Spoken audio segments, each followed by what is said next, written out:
প্রিয় এখন বন্ধুরা, আমরা বর্তমানে হারাম শরীফের মক্কা ট্যানেলের ভিতরে আছি। আলাল পাহাড় থেকে জায়গাটা অনেক সুন্দর। মক্কা শরীফের উদ্দেশ্যে রওনা দিলাম। এটা হচ্ছে ট্যানেল, দীর্ঘ 1 কিলোমিটার। ট্যানেলটা আপনার দেখছেন 1 কিলোমিটার দূরত্ব। এটা আপনার ট্যানেলটা অনেক লম্বা, 1 কিলোমিটার। আমরা এখন যাচ্ছি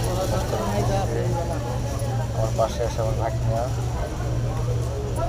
আমাদের অনেক কষ্ট হয়ে গেছে, তো মদিনা থেকে আসলাম, আমরা মক্কাতে আসছি, আবার নাইটে চলে যাবো। বরাবর আসছি আমরা এখন। 6 ঘন্টা জার্নি করলাম, আবার রাতে 6 এটা ঘন্টা পাহাড়ের জার্নি নিচ করতে হবে। থেকে ট্যানেলটা করা আমার হয়েছে। মামু আছে, আমরা যে ঠিক ট্যানেলটা আছে? দেখছেন আমি আবার চলে যাবো একটু পরেই ইনশাল্লাহ। সবার জন্য দোয়া রইল, ভালো থাকবেন সবাই। এটা হচ্ছে হারাম শরীফে যাওয়ার জন্য মক্কা ট্যানেল, যেটা মাটির নিচ দেওয়া হয়েছে। ট্যানেলটা অনেক দূরত্ব, প্রায় 1 কিলোমিটার।